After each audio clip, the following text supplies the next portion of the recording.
A single dirt track, popular with water buffalo, is currently the only road here.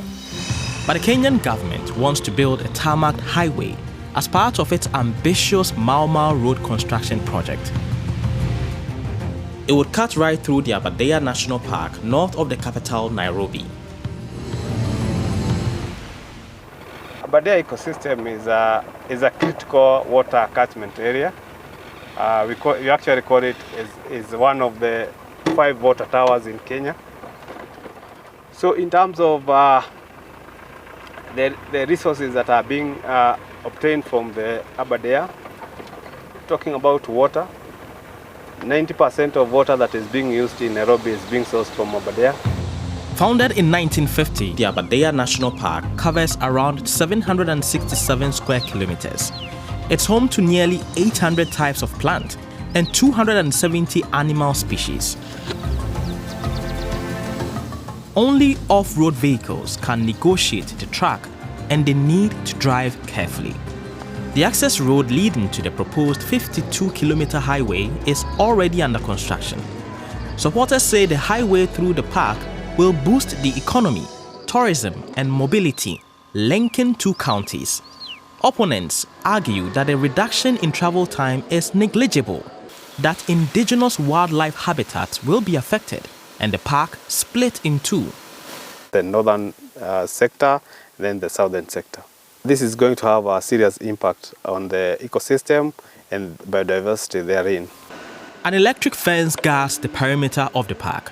It stretches for 400 kilometers, making it the longest conservation fence in the world. So far, it has successfully helped to curb poaching and the illegal extraction of charcoal. It also allows animals and humans to live together peacefully. The planned road could undo some of those successes. With the proposed road cutting through the Abada and splitting it into 2, then we certainly create a lot of opportunities for missing all the conservation efforts that have gone into the area, including the attempt to recover some of these species like the mountain bongo. But not everyone opposes the planned road. The Geta Community Forest Association uses the forest bordering the national park in a sustainable way. Here, their chairman Daniel Kiaria and community members are planting seedlings of indigenous trees for reforestation.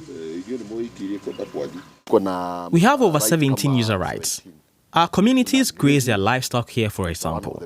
Then there is the so-called pellets scheme, where people are allowed to farm crops in the early stages of a forest plantation. And after 3 years, they move out. The chairman supports the building of the road. He believes that conservation needs to be balanced with infrastructure development. There are effective ways to integrate the road with the conservation of our wildlife and forest. This isn't the first road to traverse a forest. We can implement strategies that develop our economy and protect our precious natural resources. Preparatory building work for the $44 million Mau Mau Road is moving ever closer to the park.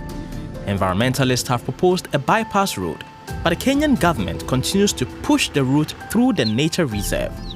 In 2024, judges from Kenya's highest court for environmental issues temporarily halted construction after various groups filed a petition. Now, a year later, they have rejected a government claim that the court does not have jurisdiction. The issues raised in the petition touched on violation of various constitutional rights, such as the right to a clean and healthy environment, depletion of tree cover, climate change, and biodiversity, among others. Accordingly, we come to the conclusion that the court has jurisdiction and the preliminary objection is not merited. The judges say they want to visit the sites of the proposed road to help them make an informed decision. As with many construction projects, the proposed road through Aberdare National Park pits economic interests against the needs of the environment. Until the court's final verdict, the dirt track will remain the only way through the park.